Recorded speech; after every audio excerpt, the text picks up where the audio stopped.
Quero aproveitar você ainda de pé, te convidar a abrir no texto de Mateus 14. Tem um bebê para apresentar, vamos fazer isso daqui a pouquinho. Theo, Rafael e Viviane, os pais, depois eu chamo, tá bom? A gente apresentar o Theo. O vovô está ali sorridente, toda a vida, vovó. Daqui a pouco a gente apresenta. Eu sou uma pessoa que eu tenho minhas limitações, assim como você também tem as suas. Mas tem uma das coisas que eu procuro é me antecipar a muita coisa. Sou muito previsível às vezes. Sou bem previsível. Eu sou um cara que eu gosto das minhas coisas muito corretas. Assim como você. Mas essa semana não tinha uma palavra, um texto. Como é que eu vou pregar na quarta-feira? Terceiro culto do ano. Até que, 2 pontos. Sentei-me e ouvi a palavra de hoje pela manhã. E ontem eu vi uma reportagem, hoje pela manhã, 4 e pouca da manhã eu estava acordado. 5 horas eu estava vendo, hora 1. Aí os efeitos da tempestade de ontem, né, do temporal, que inundou ruas. E eu olhei para aquilo e falei, meu Deus, quando um temporal passa e não há uma estrutura, a consequência ruim fica. Ruas cheias, né? Casas alagadas, carros sendo arrastados. Aí comecei a pensar sobre isso. Chego de manhã, tem que o reverendo Arlindo prega sobre Marcos, que narra esse texto. E eu peguei esse texto e meditei nele. Eu queria hoje falar com os irmãos que as tempestades que enfrentamos aperfeiçoam a nossa fé e nos livram do mal. Você pode dizer isso comigo, se você quiser? As tempestades que enfrentamos aperfeiçoam a nossa fé e nos livram do mal. Diz o texto, deixa eu abrir agora, Mateus 14, logo após a leitura, você vai ocupar o seu lugar. Verso 27, então somente. Mas Jesus imediatamente lhes disse, o que, irmãos? Mais uma vez, mas Jesus, juntos, imediatamente lhes diz, tende bom ânimo, sou eu, não temais. Diga para o irmão próximo você, tenha bom ânimo, não tenha medo, Ele está contigo. Vamos orar. Nosso Deus e Pai, obrigado pela leitura da Tua palavra. Agora, prepara o nosso coração para refletirmos sobre esse texto e aplicarmos na nossa vida contigo, em nome de Jesus. Amém. Deus abençoe. Obrigado, irmãos. Pode ocupar o seu lugar.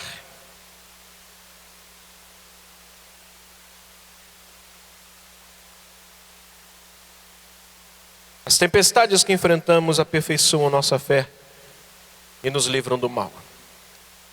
Pastor, o senhor não vai me cobrar direitos não, né?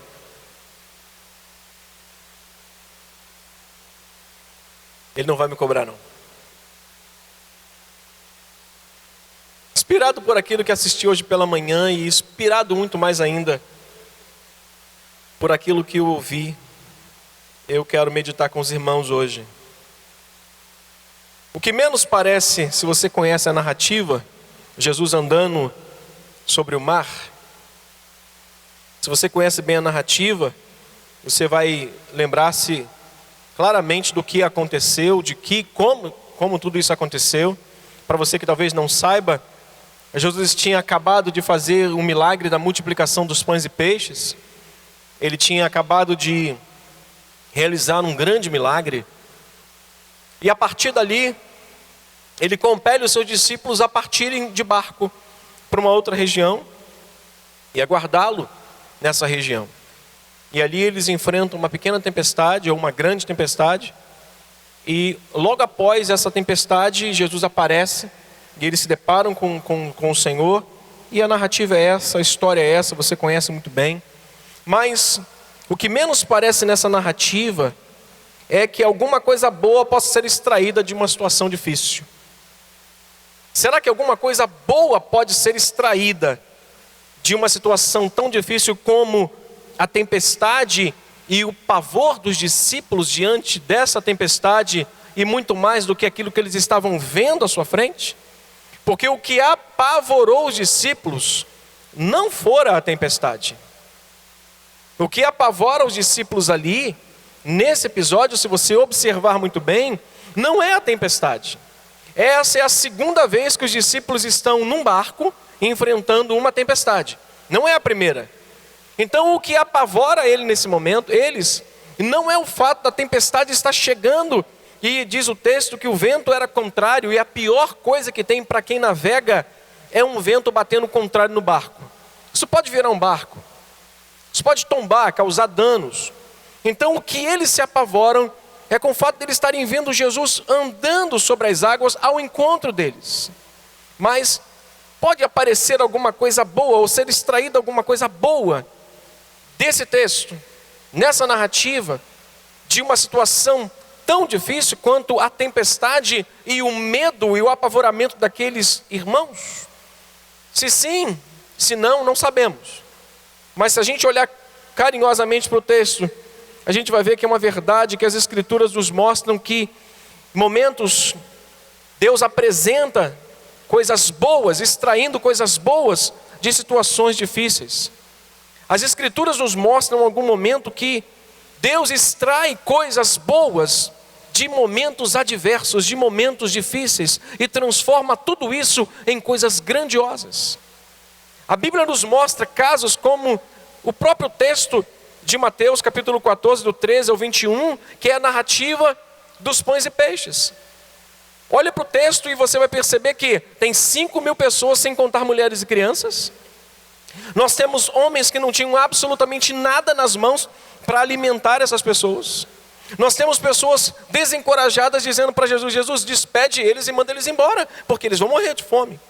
Então você percebe que é uma situação difícil, em que ele extrai uma coisa boa e transforma isso em algo extraordinário. O que ele fez? Ele, com 5 pães e alguns peixes, ele alimenta 5.000 pessoas, sem contar mulheres e crianças. Então Deus pode ou não pode extrair de uma coisa ruim, de uma situação difícil, algo glorioso e bom para a nossa vida? Sim ou não? Deus pode. E a Bíblia nos mostra, o Atos capítulo 14, Paulo em Antioquia, em Icônio e Listra, ele chega, anuncia o Evangelho, prega a palavra de Deus, e o resultado da sua pregação, o resultado do seu investimento ali é apedrejamento. A Bíblia diz que Paulo é levado para fora da cidade semi-morto. Paulo é conduzido pelos discípulos para fora da cidade quase que morto. Mas o que acontece de uma situação difícil? Paulo é levado novamente para Antioquia, só que agora ele fortalece a alma dos discípulos e diz: importa, por meio de muitas tribulações, entrar no reino dos céus. Deus pode, diga comigo, Deus pode. Diga comigo, Deus pode extrair coisas boas de situações difíceis. Mas esse texto aqui, ele é muito mais amplo do que aquilo que a gente possa imaginar. Se a gente olhar para uma outra narrativa de Atos 27, Paulo entra num navio como um prisioneiro, Paulo enfrenta um naufrágio, Paulo enfrenta uma tempestade, Paulo enfrenta situações adversas nessa viagem até Roma. Quando ele menos vê, Deus o coloca não como um prisioneiro, mas como um capitão do navio, dizendo: irmãos, o Senhor me apareceu esta noite e disse: não temas, porque nenhum de vocês vai perecer ou irão perecer. Deus pode extrair coisas boas de situações difíceis na sua vida. Deus pode chamar em existência coisas maravilhosas, extraordinariamente grandes na sua vida, através de problemas difíceis. Deus pode chamar um milagre à existência, como aconteceu na multiplicação, como aconteceu com Paulo em Atos 14, como aconteceu com Paulo em Atos 27, e Isaías 55:13, é interessante, que é o texto que o pastor Arlindo usou. O texto de Isaías 55:13, se você quiser ler, Diz assim: em lugar do espinheiro crescerá o cipreste, em lugar da sarça, a murta. O cipreste e a murta são duas árvores que elas têm a capacidade de extrair algo medicinal, algo bom para a saúde. Eles naquela época usavam o cipreste e usavam a murta como algo bom para a própria saúde. E a murta, e o espinheiro, aliás, e a sarça eram arbustos pequenos, cheios de espinhos, como diz mesmo. Ou seja, ninguém podia chegar perto. Deus transforma os espinheiros dos nossos problemas numa murta. Deus transforma os nossos problemas, que talvez estejam sufocando a gente, em algo glorioso, em algo fantástico. Ou seja, Isaías está dizendo: em lugar do espinheiro cresce a cipreste, e em lugar da sarça cresce a murta, e isso será glória para o Senhor e jamais será extinto. Ou seja, irmãos, na nossa vida, a partir desse dia que se começa a semana, na verdade o ano parece que só começa depois do carnaval, mas a grande verdade é que o ano já começou. Mas quando olhamos para Deus, quando olhamos para o Senhor, estamos com os olhos fitos nele, podemos acreditar e confirmar isso no nosso coração, de que mesmo em situações difíceis, Deus pode extrair coisas extraordinariamente grandes para a nossa vida, para o ano 2018. Aquilo que foi para você um grande peso, um grande mal, Deus pode transformar em coisas boas para a sua vida. Você crê nisso? Diga: confia, meu irmão. Diga para o seu irmão: confia, meu irmão, confia. Qual é o grande propósito desse texto? O grande propósito desse texto se confunde com os mesmos problemas que o texto apresenta. Se o texto tem muitos propósitos, ele se confunde com os problemas que ele tem. Quais são os problemas que ele tem? Tempestade, vento contrário, discípulos apavorados, discípulos olhando para a situação e vendo: o que é aquilo? O texto se confunde, o propósito do texto se confunde com os mesmos problemas que o texto nos apresenta. Perceba o versículo 24, leia comigo. Entretanto, o quê? O barco já estava? Pega a sua Bíblia e leia comigo. Entretanto, o barco já estava longe, a muitos estádios da terra, açoitado pelas ondas, porque o vento era. Perceba a gravidade do texto, perceba a gravidade do problema que eles estavam. Eles estavam não só em ventos contrários, mas eles estavam longe da terra. Eles estavam já a alguns estádios da terra. Então, qual propósito eu tiro de um texto onde a gravidade que eles estão vivendo é grande? Como é que eu tiro, como é que eu extraio alguma coisa aqui? O grande propósito desse texto se confunde de fato com aquela circunstância adversa que eles estão vivendo, e é justamente sobre isso que eu queria pensar com os irmãos hoje. Qual o propósito que Jesus tinha em pegar os discípulos? Depois do milagre, olhe para mim rapidinho. Jesus termina o milagre da multiplicação de pães e peixes, e olha para os seus discípulos e diz para eles: peguem aqui, todos vocês, entrem no barco e saiam daqui. Peguem e naveguem para outro lugar. O texto de manhã, pastor Arlindo diz que foi para Betsaida. Em Betsaida eles navegam e saem dali e vão para outro lugar. Mas qual o propósito? Por que que Jesus fez com que os seus discípulos saíssem de onde estavam, sozinhos, para saírem em direção a um lugar onde eles iriam enfrentar uma tempestade? Ouça, Jesus sabia que eles iriam enfrentar uma tempestade. Jesus sabia que eles iriam enfrentar uma situação difícil. Mas o grande propósito que Jesus tinha com isso era livrar eles de um mal maior. Diga comigo: Jesus tinha um propósito, e esse era livrá-los de um mal maior. Você acredita nisso? Que Deus pode te colocar numa tempestade para te livrar de um mal maior? É só você olhar bem para o texto, mas olhar para o texto de João capítulo 6. Volte lá, aliás, vá lá, João 6. Parece que João fica mais claro para a gente, deixa mais claro o motivo pelo qual Jesus mandou esses discípulos sozinhos de barco para um outro lugar. João 6, 14 e 15, por favor.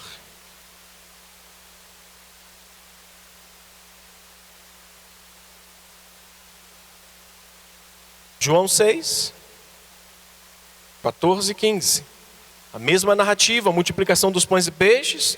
Jesus compelindo os discípulos a sair, e depois ele andando sobre as águas. O mesmo texto de Mateus, de Marcos, e aqui narrado novamente. Mas esse texto não fica mais claro para a gente o motivo pelo qual Jesus enviou esses discípulos a sair dali. Leia comigo para você entender. Vendo, pois, os homens, o quê? O sinal que Jesus fizera, disseram: este é verdadeiramente o profeta que deveria de vir ao mundo.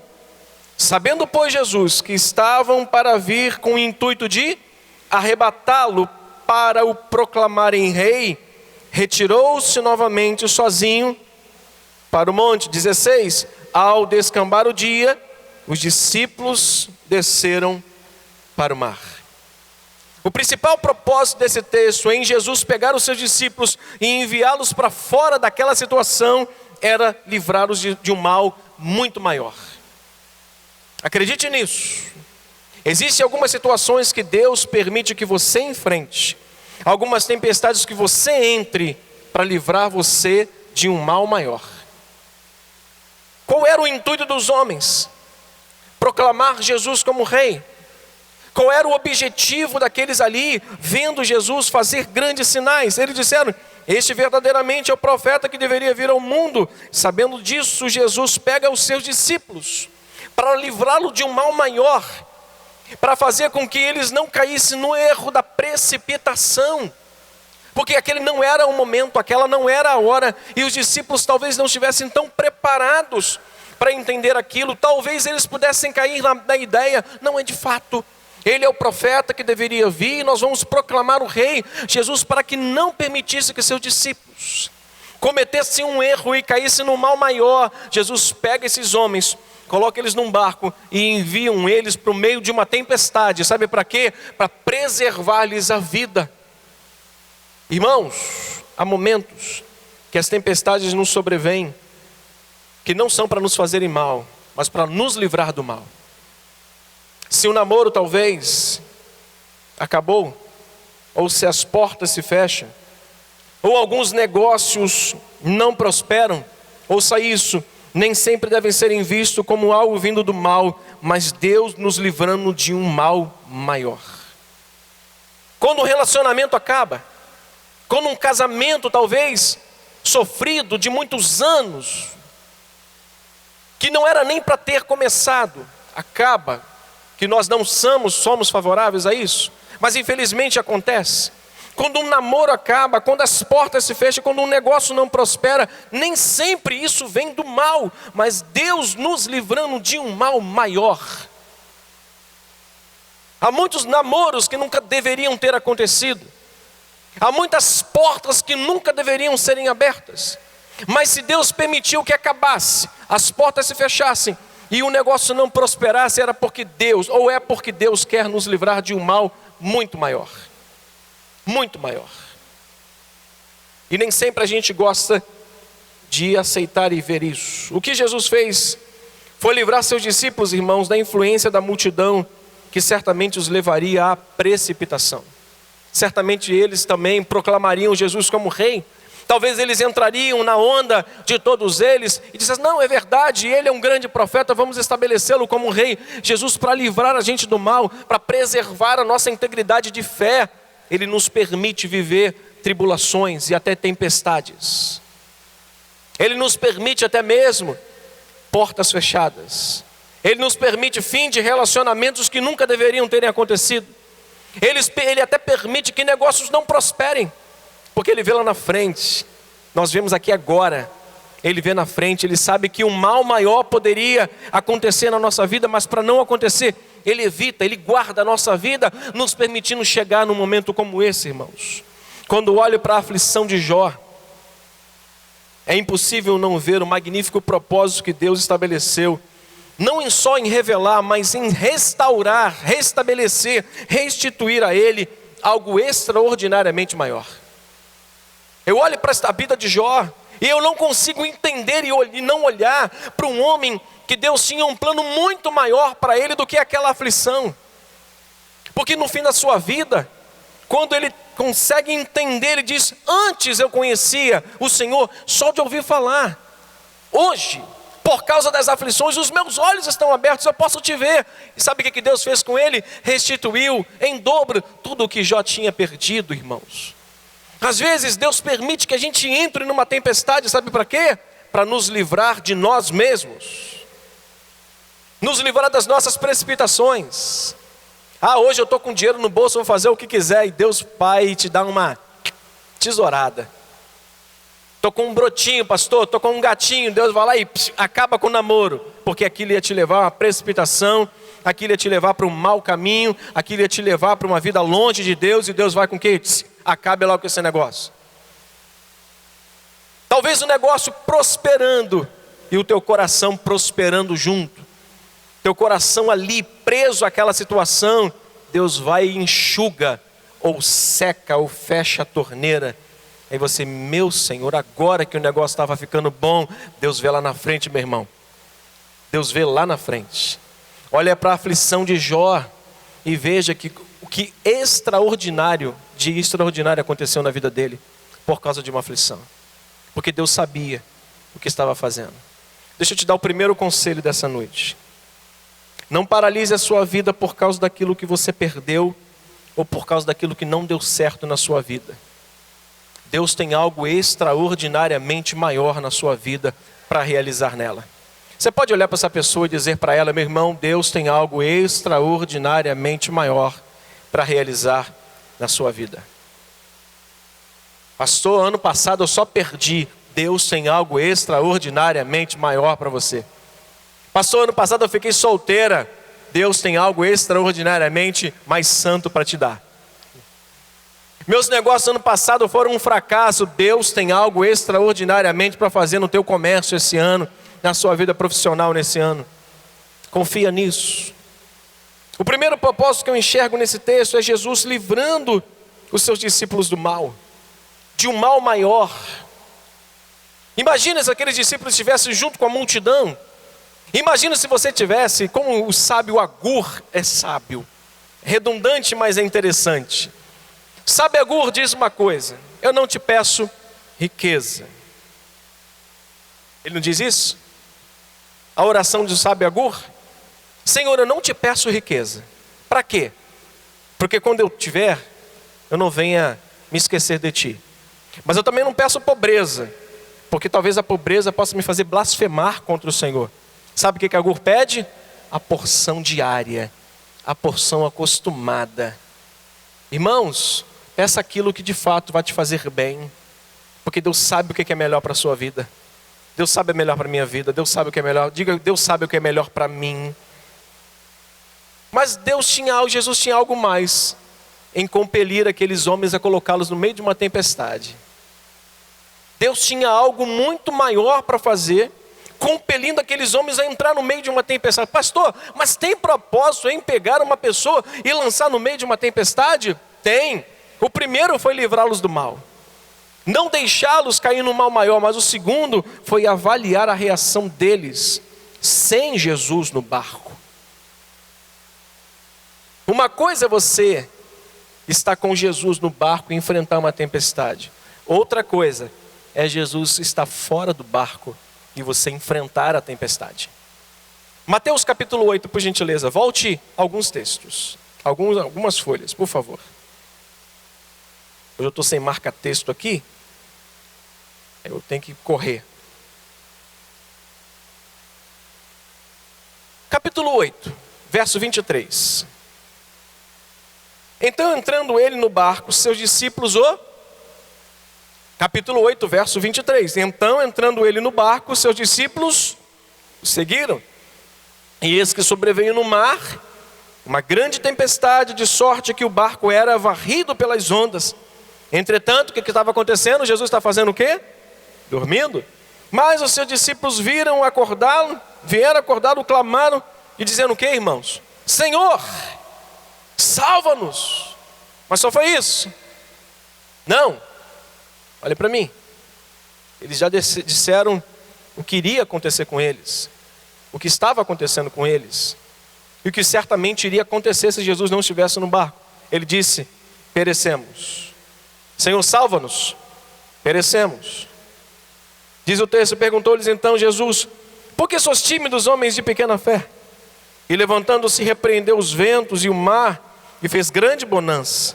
E maravilharam-se os homens, dizendo: quem é este, que até os ventos e o mar lhes obedece? Qual era o propósito de Jesus pegar agora seus discípulos, depois de uma multiplicação grandiosa de pães e peixes, e dizer para eles assim: entrem no barco, saiam daqui, porque vocês estão sendo livres de um mal maior. Só que o propósito era muito mais além de livrá-los de um mal maior. O propósito era avaliar a reação deles agora, num barco, sem o principal personagem que acalma a tempestade e que faz o milagre da bonança acontecer no meio de um mar revolto. Como eles reagiriam sem a presença de Jesus agora no barco com eles? Qual seria a nossa reação se durante o voo o piloto do avião morresse?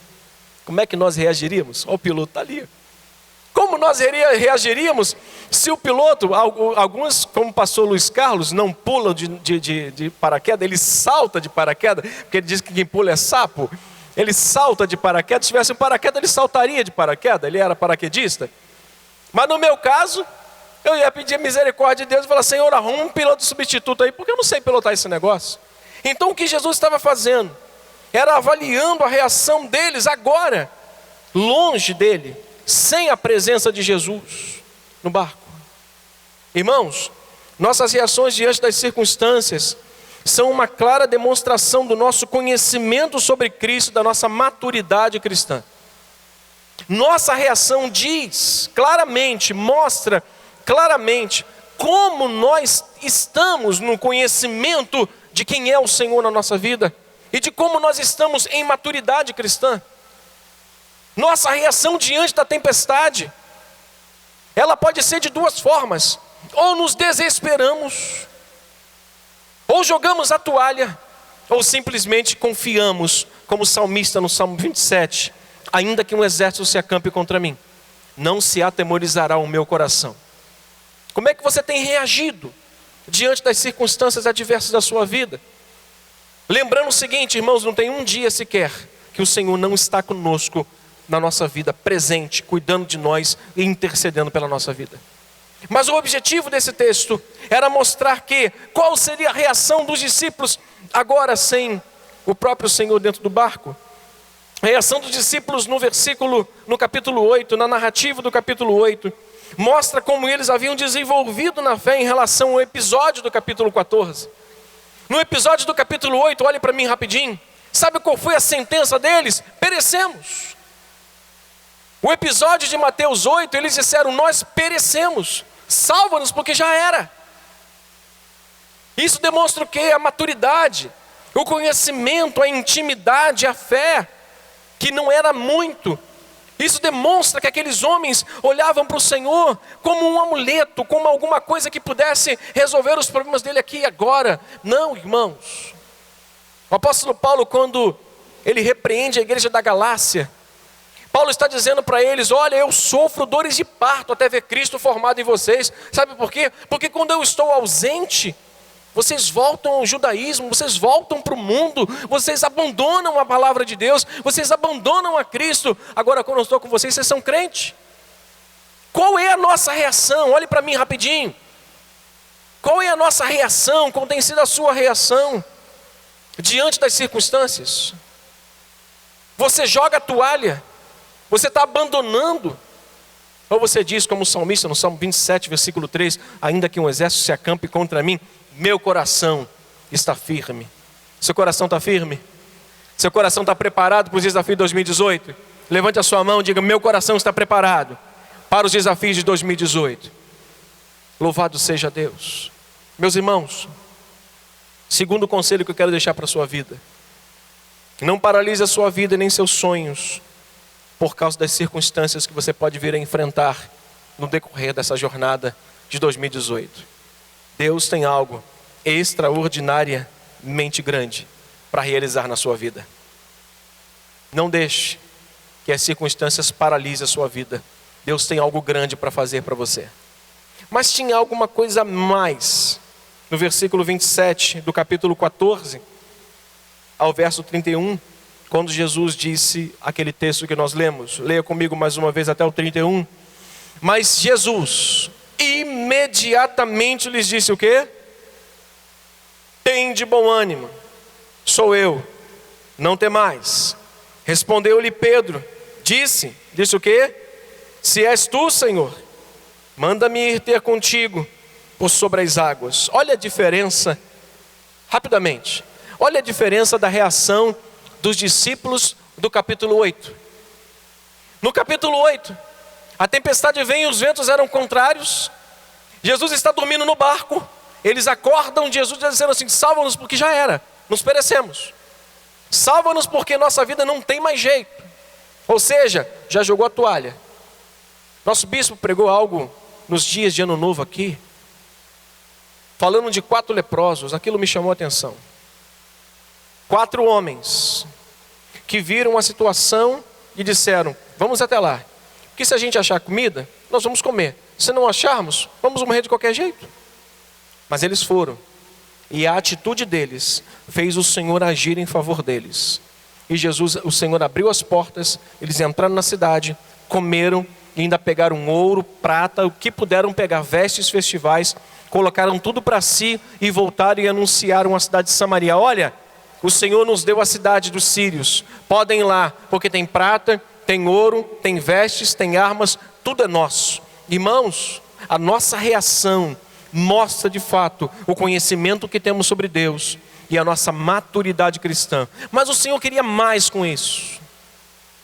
O lançar aqueles homens no mar, no meio de uma tempestade, não era só para livrá-los do mal, não era só para avaliar a reação deles, era para estimular os discípulos a uma vida muito mais profunda de fé. No ano passado, no ano que se passou, como é que você reagiu? Como é que foi a sua vida de fé? Você foi aquele cara tímido? Você foi aquela mulher tímida? Você foi aquela pessoa que, ao invés de crer e não duvidar, você mais duvidou do que confiou naquele que é poderoso para mudar as coisas? Jesus estava estimulando cada vez mais a fé daqueles discípulos. Olha a diferença. Lá no capítulo 8, eles estavam dizendo: já era, acabou, perecemos. Aqui ele diz: Senhor, se tu és o Cristo, diga para que eu vá até aí, eu vou. Pastor Arlindo disse, e algumas pessoas não concordam, eu concordo, que aqui, a maior atitude aqui, foi de Pedro, em se levantar e dizer: Senhor, se tu és tu que está aí, manda eu ir ter contigo. Isso é uma atitude de fé. Isso demonstra uma evolução, isso demonstra que um homem saiu de um estado de medo, de estagnação, e diz: Senhor, se és tu, e sabe o que diz o texto? Que ele andou sobre as águas. Ah, mas ele submergiu, irmãos, mas ele andou sobre as águas. Ah, mas ele afundou, mas ele andou sobre as águas. Ah, mas todo mundo, Jesus teve que pegar na mão dele, sim, mas ele andou sobre as águas, ele deu passo sobre a água. Sabe o que aconteceu com aqueles 4 leprosos? Se eles tivessem parado, prostrados ali, eles teriam morrido de fome. Mas eles foram na cidade dos sírios e tiraram de lá tudo. Sabe por quê? Porque eles foram: meu irmão, olha só, vá, confia no Senhor, porque Deus é contigo. Deus é contigo. Diga comigo: Deus é comigo. Deus vai avaliar. Deus está te livrando do mal. Deus, mas também está te estimulando. As Escrituras nos mostram que existem algumas tempestades, umas com o fim de corrigir e disciplinar a gente. Às vezes Deus coloca a gente nela para disciplinar a gente, para puxar a orelha, para dar uma travada. Porém outras para nos ajudar a crescer. Se Deus está te colocando numa tempestade para te ajudar a crescer, entre nela, confia que Ele vai estar contigo. Confia que Deus vai estar contigo nessa tempestade, e quando você sair, você vai sair mais forte e mais vigoroso na sua fé e na sua comunhão com o Senhor. Creia nisso. Meu conselho final: não reclame das tempestades quando essas vêm de Deus. Elas podem ser para te livrar de um mal maior, te avaliar, mas sobretudo te fazer crescer abundantemente. Quando estamos, irmãos, com uma vida em Cristo, e as tempestades chegam e nos alcançam, queria que você soubesse disso como eu criei. Ele está no controle da nossa vida e nós estamos no centro da vontade dEle. Quando Deus impeliu aqueles discípulos a sair dali é porque de fato eles estavam no centro da vontade de Deus. Nem sempre a tempestade é para nos corrigir, mas a tempestade serve, João, para nos fazer crescer mais. Mas também a gente pode acreditar que Ele virá ao nosso encontro. Lembra de Pedro? Lembra dos discípulos? No meio da tempestade, o que eles estavam vendo chegando? O Senhor. Irmãos, no meio da tempestade, Deus está vindo ao nosso encontro para nos socorrer. Mas sabe o que Ele vai fazer mais? Ele vai ao nosso encontro para nos pegar na mão e nos levantar e nos pôr de pé. Não é só para nos livrar do mal, não é só para nos avaliar, mas é para nos estimular a continuarmos caminhando. Sabendo que essa tempestade que você pode enfrentar esse ano é para te ajudar a crescer e estimular na sua vida. Que Deus te abençoe, que Deus fortaleça seu coração e que Deus te faça enfrentar as tempestades e quando você estiver enfrentando você possa dizer assim: eu sei que Ele virá ao meu encontro e irá me socorrer no tempo oportuno. Vamos orar? Feche seus olhos, curve sua cabeça. Ele vai te ajudar a chegar até o fim da sua caminhada. Nosso Deus e nosso Pai, que as tempestades dessa vida que possamos enfrentar sirvam tão somente para fortalecer a Teu povo, a Tua igreja, a viver uma vida mais profunda e mais alicerçada contigo. Que os desafios desse próximo ano, Senhor, que as lutas que possamos ter que enfrentar esse próximo ano, sejam elas, Senhor, para provar de fato, para avaliar de fato, que temos a consciência de que o Senhor está conosco e nós não seremos abandonados por Ti. E que quando sairmos dessas lutas, sairemos mais fortalecidos, mais vigorosos, mais cheios da Tua presença e da Tua graça. Em o nome do Senhor. Pai, fortalece o meu irmão. Fortalece a minha irmã. Coloca a mão no ombro dessa pessoa que está próxima a você. Senhor, fortalece o meu irmão que está à minha direita. Fortalece meu irmão que está à minha esquerda. Senhor, se ele estiver enfrentando essa tempestade, na qual talvez esteja semelhante a esse dos discípulos, que o Senhor possa para o livrar do mal, Senhor, mas também para fazer com que ele possa crescer dia após dia na sua caminhada, na sua intimidade com o Senhor. E ao fim de tudo isso, ele possa ver a grandiosa obra que o Senhor fez na vida dele por meio dessa situação que ele enfrentou e saiu dela em nome de Jesus. Amém. Você vai sair dessa. Não reclame. Tão somente agradeça a Deus, porque isso é um motivo para Deus te avaliar, te livrar do mal e te fazer crescer.